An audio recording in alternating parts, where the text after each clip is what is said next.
Nobel Kaiser Encore, mantan top of the line dari Nobel Audio.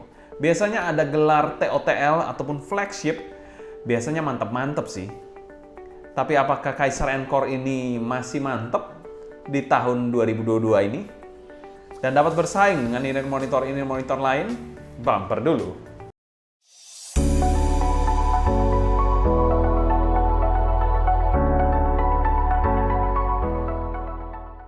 Halo semua, selamat datang di channel Sound Dignity bersama dengan saya Sebastian yang seperti biasa akan sharing info dan racun mengenai dunia personal audio, baik itu audio portable ataupun desktop audio.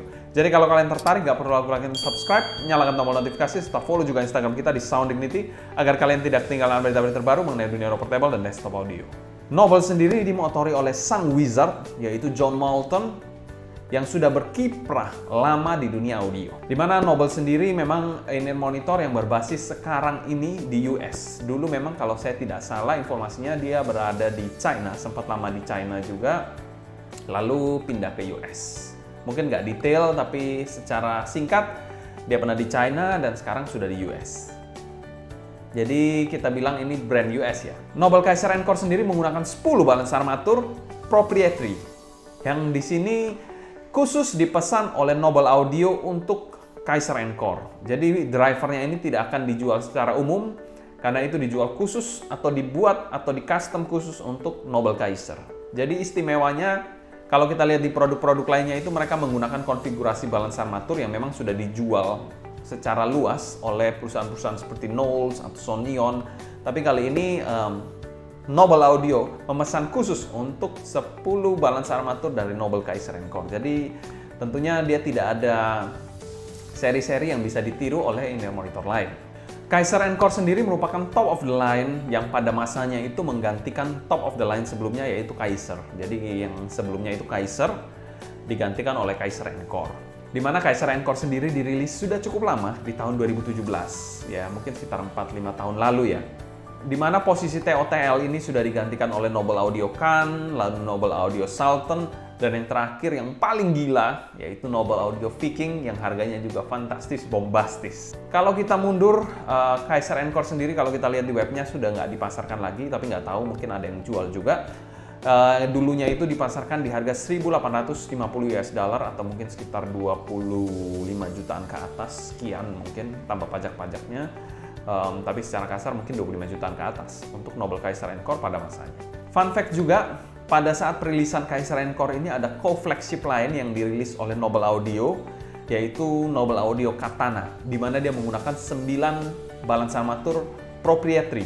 Jadi custom juga khusus untuk Nobel Katana itu. Jadi 9 balance armatur untuk Katana dan 10 balance armatur untuk Nobel Kaiser Encore. Jadi beda satu balance armatur. Ini mungkin juga line up TOTL yang full BA atau full menggunakan balance armatur, di mana line up baru itu sudah menggunakan hybrid ataupun tribrid. Selanjutnya kita bahas packaging dari Nobel Audio Kaiser Encore ini. Untuk packaging dari Nobel Kaiser Encore ini dia menggunakan packaging yang simple banget, menggunakan box coklat seperti ini, ada lambang Nobel Audio-nya di bagian samping, atas bawah bla bla bla, nggak ada tulisan apa-apa. Di sini ada tulisan Encore 1183. Kita langsung buka aja, jadi bukanya dengan cara di slide seperti ini. Dari slide dari atas ke bawah. Di dalamnya ini ada inner box lagi, Nobel. Kita buka aja. Jadi boxnya ini ada kayak teksturnya di sini. Ada tulisan Wizard. Wizard ini adalah title atau mungkin bukan title ya, nama lain nggak mungkin ya. Untuk John Moulton, yaitu CEO atau founder dari Nobel Audio. Jadi ada teksturnya seperti ini. Ada tulisan Nobel berwarna hitam. Tulisan Wizard lagi, lambang Nobel di sampingnya. Oke, kita langsung buka aja. Jadi inner box-nya kita buka. Bam! Pelikan 1010. Yang terkenal akan durabilitasnya. Saya paling seneng kalau dapat Pelikan ini karena sudah nggak mikir lagi box seperti apa yang saya gunakan. Ini sudah pasti durabilitasnya tidak dipertanyakan lagi. Lalu masalah kelembapan juga tidak usah dipermasalahkan lagi. Masukin aja satu silika gel dan kita langsung keluarkan aja ya. Jadi kosong, udah kosong. Oke, Ini ada karabinernya atau apa namanya lah itu, pengaitnya lah. Jadi Pelican 1010 untuk Noble Kaiser Encore, kita buka aja. Oke, di dalamnya sendiri di sini ada stiker Noble Audio. Ada kabel bawaan untuk Noble Audio. Sini ada dua karet, dua band gitu untuk kalian yang suka stacking. Sini ada semacam kartu tapi dari bahan metal gitu ya. Sini ada pembersih in-ear monitor, dan paling penting ada beberapa pasang air tips. That's it. Satu nggak ada, satu saya pakai sih soalnya. Jadi ada dua pasang foam, ini dua pasang foam, lainnya silikon semua. Jadi cukup generous untuk Noble Audio ini. Dan in-ear monitornya saya sisihkan di sini. Ini adalah in-ear monitor dari Noble Audio Kaiser. Ini bahannya metal sih. Ini bukan kabel bawaan ya. Kabel bawaannya saya sisihkan. Soalnya saya nggak pakai sih. Saya pakai kabel aftermarket. Jadi jangan dilihat kabelnya, tapi in-ear monitornya aja. Secara packaging, Noble Audio Kaiser Encore ini memiliki packaging yang simple, sederhana, namun berisi dan juga berguna. Dan kami berikan skor amin. Selanjutnya kita bahas build quality dari Noble Kaiser Encore ini. Oke, untuk build quality dari Noble Kaiser Encore ini, Noble Kaiser Encore kalian bisa lihat di sini dia menggunakan housing dual tone yang berbahan metal yang tebal, dan tentunya Noble sangat serius dalam menggarap TOTL mereka ini. Ini kita lihat sangat rapi, CNC-nya juga cutting-nya sangat bagus banget. Ini bahannya metal. Jadi kalau line up bawah mereka dari Noble Audio itu menggunakan housing dari bahan plastik kalau kita bilang ya. Yang pasti bukan metal. Dan TOTL mereka seperti Katana ataupun Kaiser Encore ini dia menggunakan housing berbahan metal seperti ini. Jadi premium lah bahannya. Kita lihat di sini dual tone. Di sini ada warna abu-abu ya, abu-abu biru gitu, sama warna silvery. Dan bermotif seperti kerang gitulah. Kalau kita lihat di sini, nozzle-nya di sini cukup besar ya. Nozzle yang cukup besar, mungkin 5 mili ke atas ini nozzle-nya, dan menggunakan 3 bor. Bagian faceplate-nya sendiri berwarna seperti ini, biru-biru agak sedikit grey, dan ada lambang Noble Audio-nya. Di sini kalau kalian perhatikan cutting-nya rapi banget lah. Ini nggak main-main sih memang untuk faceplate, eksekusinya, build quality-nya ini mantap banget. Untuk konektornya sendiri menggunakan konektor dual pin standar, itu good move banget. Kalau kita lihat ini monitor zaman now ini mulai menggunakan yang QDC type ataupun yang recess ataupun seperti Final Audio yang ada tonjolannya, itu sangat-sangat mengganggu dan kita nggak bisa ganti kabel dual pin yang kita punya. Ini Noble masih mempertahankan dual pin yang standar seperti ini, yang bagus banget lah, mantap, good move banget. Nah, kita jangan lihat kabelnya di sini ya, kabel udah lumutan seperti ini bukan kabel bawaannya. Kita coba lihat kabel bawaannya. Ini adalah kabel bawaannya. Jadi mungkin kalian bisa perbandingkan tebelnya seperti ini. Ini kabel yang tipis banget. Dia kebetulan sudah ada air hook, sudah preform dual pin ya. Low quality untuk konektornya. Kita lanjut ke bawah. Ini ya dual bridge splitter. Ini chin slidernya berbahan plastik seperti ini, plastik keras seperti ini. Chin slidernya ya berbahan metal, ya cuma tipis banget lah ini. Lalu kalau kita lihat ke bawah, kabelnya seperti ini. Ya, 4 braid warna hitam. Ini adalah kabelnya, jack 3,5 mm, straight black gold plated. Jadi kategori kabelnya ini sampah banget. Kalau kalian bandingkan dengan kabel yang saya ganti ini, kualitasnya jauh banget lah. Nih, kabel yang saya pakai sekarang untuk Noble Kaiser, ini kabel bawaannya. Tebelnya, cantingnya juga kurang, jacknya juga ya begitulah, ada apa adanya. Untuk in-ear monitornya ini memang superb, sayang kabelnya ini yang mengecewakan. Secara build quality kami berikan skor B. Untuk housingnya ini memang flawless banget, saya bilang ini housing build quality-nya mantap banget. Tapi sangat disayangkan kabel bawaannya itu ya dilema juga sebenarnya. Kita bilang ini halnya seperti 64 yang zaman-zaman jadul. Nobel Kaiser juga memberikan kabel yang low quality kalau saya bilang, juga nggak eye catching juga, nggak cantik juga, kalah dengan Caife 1-2 jutaan. Kabelnya ini ya menurut saya pas-pasan atau low quality. Jadi itu menyebabkan kami memberikan skor B. Sebenarnya build quality housingnya ini flawless dan sangat padat, dense, dan mantap sih. Tapi sangat disayangkan kabelnya tidak mendukung. Selanjutnya kita bahas fitting dari Nobel Kaiser Encore ini. Secara fitting, inner monitor ini memiliki housing yang cukup besar, namun bentuk housingnya ini sangat dipikirkan oleh Nobel Audio dan memiliki ergonomis yang cukup baik. Saat pemakaian sendiri, pemakaiannya ini adalah regular to deep fit. Dia memiliki bobot yang pada saat dipakai itu agak sedikit terasa, tapi tidak mengganggu konteksnya. Untuk kekedapannya pun rata-rata aja, lalu kalau untuk gripnya mungkin agak sedikit kurang ya gripnya. Dia hanya bertumbuh pada air tips, jadi kalian harus memilih air tips yang pas untuk Nobel Kaiser Encore ini, untuk mendapatkan grip yang mantap. Untuk kenyamanan, fitting Kaiser Encore ini bisa dikategorikan sangat nyaman. Walaupun housingnya cukup besar, tapi untuk pemakaian jangka panjang pun saya nggak ada masalah sih. Secara fitting kami berikan skor B-. Mungkin yang minus itu ada di grip dan juga kekedapannya. Selanjutnya kita bahas sound quality dari Nobel Kaiser Encore ini. Oke, di sini disclaimer dulu, kita mengganti kabelnya, tapi yang saya tes di sini menggunakan kabel bawaan dan sudah saya ganti kabel bawaannya, tapi yang kita tes sekali lagi menggunakan kabel bawaannya. Secara umum Nobel Kaiser Encore ini memiliki arah suara yang netral dengan sedikit bass boost. Untuk bagian bassnya ini, bassnya memiliki bass yang cukup dalam dan nampol. Impact dan punch-nya cukup terasa teksturnya. Jadi bukan bass yang teksturnya jelek, asal-asalan, pokoknya asal jeduk-jeduk aja, no. Masih terasa teksturnya, walaupun ada rasa-rasa BA ya. Termasuk bass yang dikategorikan cukup besar, namun tetap rapi. Selain itu juga clean dan tidak bleber ke mid. Itu kekhasan atau kespesialan juga dari Balance Armature. Cepat, rapi untuk bassnya. Kalau untuk bass head gimana, bro? Kalau untuk bass head, saya bilang ini masih masuk di ranah bass head. Jadi tentunya bass head akan menikmati inner monitor satu ini dan nggak akan kehilangan feel-nya.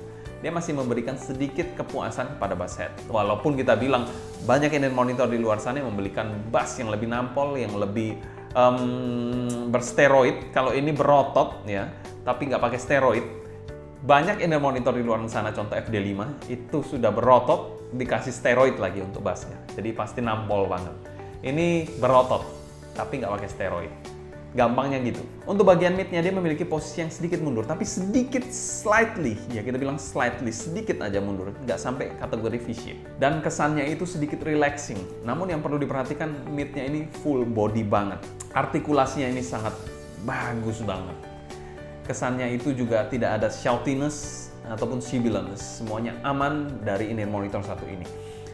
Saya rasa Nobel Kaiser Encore ini menyandang gelar TOTL tidak mengherankan sih. Untuk male vokalnya ini terasa emosinya, terasa juga energinya, dan terasa tebal juga seperti lagu-lagu Andrea Bocelli. Mantap banget suaranya.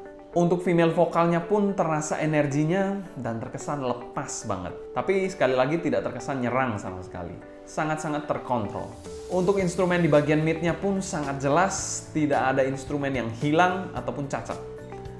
Ini eksekusi kalau kita bilang ada TOTL, gelar-gelar TOTL mantan-mantan gitu lah. Mantep banget. Biasanya di sebuah TOTL atau flagship itu sebuah produsen audio itu menggunakan seluruh kemampuannya untuk memaksimalkan suara pada TOTL atau flagship mereka. Jadi Nobel Kaiser Encore ini walaupun dia mantan, tapi menurut saya masih salah satu yang patut dan perlu diperhitungkan. Treble-nya ini terkesan sopan dan juga terkontrol banget. Tidak terkesan splashy atau nyerang. Jadi kalau kalian sensitif treble menggunakan Nobel Kaiser Encore ini tentu tidak akan merasa fatigue ataupun merasa tajam-tajam lah pada saat mendengarkan bagian-bagian treble. Dan juga treble-nya ini memberikan tekstur yang baik, tidak terlalu cepat, decay-nya juga tidak terlalu lambat. Masih memberikan tekstur yang baik juga untuk decay di bagian treble, terutama untuk cymbal crash. Memang kalau kita bilang treble-nya di sini bukan treble yang super detail. Mungkin kalau kita bilang super detail, masih ada Nobel Cantana selain Nobel Kaiser Encore ini. Dan kesannya juga agak sedikit kurang airy untuk kelas top of the line. Masih lebih airy, lebih detail di Katana dibandingkan di Noble Kaiser Encore ini. Pendekatan mereka memang berbeda. Ya itu mungkin kenapa Noble Audio mengeluarkan co-flagship ya pada saat itu, yaitu Noble Katana, mungkin karena eksekusinya agak sedikit berbeda dengan Noble Kaiser ini. Dimana gap suaranya ini dipenuhi oleh co-flagship mereka, yaitu Noble Audio Katana. Secara umum tonalitas Kaiser Encore ini kami berikan skor amin.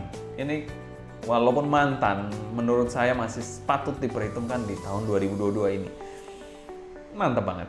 Selanjutnya kita bahas teknikalitas dari Noble Kaiser Encore ini. Presentasi dari Noble Kaiser Encore ini full package banget. Atas sampai bawahnya itu semua lengkap tanpa ada yang kurang. Selain itu, walaupun menggunakan 10 balance armatur, eksekusinya ini koheren banget. Timbernya ini menurut saya juga sangat baik untuk timber BA ya. Walaupun memang masih terasa kas-kas timber BA, kurang natural dikit. Tapi memang itu khas timber BA, kalau menggunakan full BA memang begitu. Kalau memang lebih natural ya pasti lebih natural dynamic driver kalau menurut saya. Tapi untuk kelas BA, timbernya ini no problem. Soundstage-nya ini bisa dikategorikan mungkin kalau kita bilang kelas TOTL ya, kita bilang dia balik lagi ke kelas TOTL sekarang, mungkin agak terkesan sedikit sempit, tapi di masanya soundstage-nya ini cukupan kok. Untuk detailnya mantep sih, nggak ada yang kurang. Walaupun bukan in-ear monitor yang super detail banget. Untuk clarity-nya pun in-ear monitor ini sangat baik, didukung dengan black background yang pekat banget. Separasi imaging dan positioning, separasinya ini terpisah-pisah, nggak ada lengket-lengketnya. Vokal dan instrumen terbagi dengan baik semuanya, tidak ada masalah di sini. Kalaupun ada cewek cowok yang nyanyi berbarengan itu sangat-sangat terlayer, terpisah, dan teksturnya dapat semuanya. Imagingnya pun cukup baik, walaupun memang agak sedikit kurang luas, tapi cukup terkesan 3D kok untuk imaging dari Kaiser Encore ini, walaupun agak sedikit kurang lega aja.